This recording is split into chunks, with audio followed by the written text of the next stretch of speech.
Mga bawang pagkain, isang masarap na paglalakbay sa kasaysayan ng pagkain. Ang Pilipinas, isang kapuluan na may mahigit 7,000 isla, ay ipinagmamalaki ang masaganang kultura ng pagkain na hinabi gamit ang iba't ibang lasa at sangkap. Gayunpaman, sa likod ng kasaganahan na ito ay may mga kwento ng mga bawal na pagkain, mga pagkaing dating iniiwasan dahil sa mga sinaunang pamahiin, mga batas ng mga mananakop, o likas na panganib sa kalusugan. Ang mga bawal na pagkain ito ay nag-aalok ng isang kamanghamanghang pagsulyap sa kasaysayan, paniniwala, at umuuspong na relasyon ng bansa sa pagkain.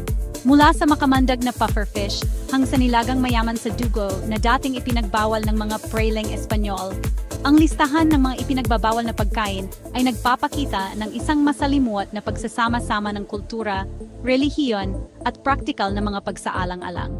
Samahan kami habang sinisiyasat namin ang nakakaintriga na mundo ng mga bawal na pagkain sa Pilipinas. Sinasaliksik ang konteksto ng kasaysayan, kahalagahan sa kultura, at mga pananaw sa mga kabagong panahon sa mga dating bawal na kapistahan na ito. Ang paggalugad na ito sa mga bawal na pagkain ay hindi lamang isang paglalakbay sa mga culinary curiosity. Ito ay isang bintana sa pag-iisip ng Pilipino, isang testamento kung paano nahubog ng mga paniniwala, tradisyon, at maging ang mga takot ang kultura ng pagkain ng bansa.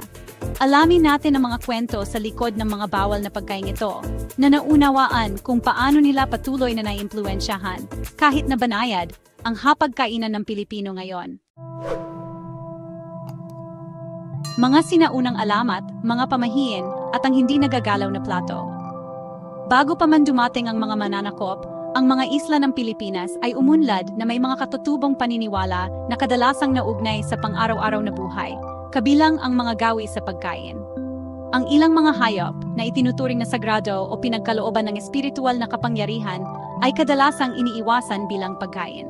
Ang paggalang sa kalikasan at sa mundo ng mga espiritu ay gumanap ng isang mahalagang papel sa mga sinaunang bawal na pagkain na ito. Halimbawa, ang ilang tribo ay lubos na iginagalang ang buwaya, na naniniwalang ito ay isang espiritu ng tagapag-alaga.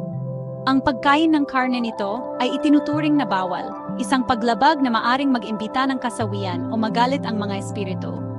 Ang mga ahas, gayon din, ay madalas na tinitingnan na may halong takot at paggalang. Ang kanilang pagkonsumo ay iniiwasan dahil sa takot sa paghihiganti o kawalan ng timbang sa espiritu.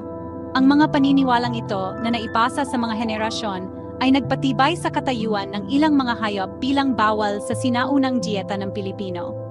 Ang mga sinaunang bawal na pagkain na ito ay hindi lamang mga pamahiin. Ang mga ito ay sumasalamin sa isang malalim na paggalang sa natural na mundo at isang kamalayan sa maselan na balanse sa pagitan ng sangkatauhan at ng kapaligiran.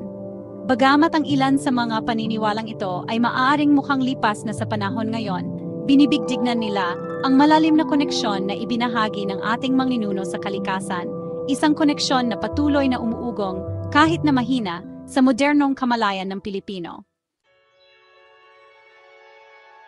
Kolonyal na lutuin ng diktahan ng Espanya ang dieta ng Pilipino. Ang pagdating ng mga Espanyol noong ika-16 na siglo ay nagdulot ng mga makabuluhang pagbabago sa paraan ng pamumuhay ng mga Pilipino, kabilang ang kanilang mga tradisyon sa pagluluto. Ang mga Espanyol na mananakop na may sariling hanay ng mga paniniwala sa relihiyon at pamantayan sa kultura ay nagpakilala ng mga bagong bawal na pagkain na kadalasang hinihimok ng pagnanais na ipataw ang kanilang mga halaga at kontrol sa katutubong populasyon. Ang isang kapansin-pansing halimbawa ay ang pag-ayaw ng Espanyol sa balut, ang fertilized duck egg na itinuturing na isang napakasarap na pagkain ng maraming Pilipino. Ang tanawin ng bahagyang nabuo na embryo ay itinuturing na barbaric ng mga Espanyol na iniugnay ito sa mga paganong gawain at hinangad na pigilan ang pagkonsumo nito. Katulad nito, ang nilagang dugo, isang tradisyonal na pagkaing Pilipino na ginawa gamit ang dugo ng hayop, ay sinalubong ng hindi pagsang-ayon. Ang simbahang Katoliko, isang makapangyarihang puwersa noong panahon ng kolonyal ng Espanya, ay sumimangot sa pagkonsumo ng dugo na iniugnay ito sa mga paganong ritual at itinuturing itong hindi karapat-dapat para sa pagkonsumo ng mga Kristiyano.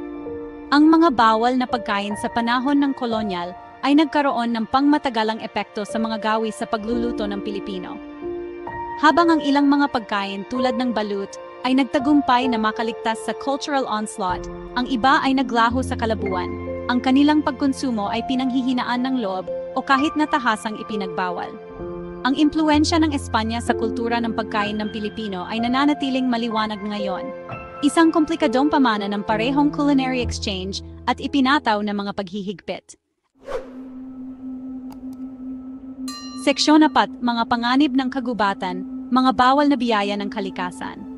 Higit pa sa mga pamahiin at mga batas ng kolonyal, ang ilang mga pagkain ay natagpuan ang kanilang mga sarili sa listahan ng mga bawal na pagkain dahil sa likas na panganib na dulot nito sa kalusugan ng tao. Ang pufferfish, isang napakasarap na pagkain sa ilang kultura, ay isang pangunahing halimbawa. Ang hindi mapagpanggap na isda na ito ay nagtataglay ng isang malakas na neurotoxin, tetrodotoxin, na maaring magdulot ng paralysis at maging ng kamatayan kung nakain. Katulad nito, ang ilang uri ng ligaw na kabute, habang tila hindi nakakapinsala, ay maaring maglaman ng mga lason na nagdudulot ng matinding karamdaman o maging ng kamatayan. Ang mga panganib na dulot ng pufferfish toxin at mga nakalalasong kabute ay mahusay na dokumentado, na nagha-highlight sa kahalagahan ng paggalang sa tradisyonal na kaalaman at pag-iingat kapag kumakain ng mga ligaw na pagkain. Seksyon 5, mga sagradong paghihigpit, pananampalataya at pagkain sa Pilipinas. Ang relihiyon ay palaging isang makapangyarihang puwersa sa paghubog ng kultura ng Pilipino, na nakaka-impluwensya sa iba't ibang aspeto ng buhay, kabilang ang mga gawi sa pagkain. Ang pagdating ng Islam noong ika-14 na siglo at ang kasunod na Kristyanisasyon ng karamihan sa populasyon ay nagpakilala ng mga bawal na pagkain sa relihiyon na patuloy na sinusunod hanggang ngayon. Ang pinakakilalang halimbawa ay ang pagbabawal ng Muslim sa baboy. Itinuturing na haram o ipinagbabawal sa Islam, ang baboy ay mahigpit na iniiwasan ng mga debotong Muslim. Ang paghihigpit sa relihiyon na ito ay nagkaroon ng malaking epekto sa lutuing Pilipino, na humantong sa pag-unlad ng mga natatanging tradisyon sa pagluluto sa mga lugar na mayorya ng Muslim tulad ng Mindanao. Katulad nito, sa panahon ng Kuwaresma, maraming Katolikong Pilipino ang umiiwas sa pagkain ng karne tuwing Biyernes. Sa halip ay pinipili ang mga pagkaing nakabatay sa isda at gulay. Ang kaugaliang ito, na nakaugat sa tradisyong Kristiyano ng pagsisisi at sakripisyo, ay nagha-highlight sa malalim na impluwensya ng pananampalataya sa mga pagpipilian sa pagkain ng Pilipino. Ang mga bawal na pagkain sa relihiyon na ito ay hindi lamang mga paghihigpit sa pagkain. Ang mga ito ay kumakatawan sa mga paniniwala at espiritual na gawain na patuloy na humuhubog sa pagkakakilanlan ng Pilipino.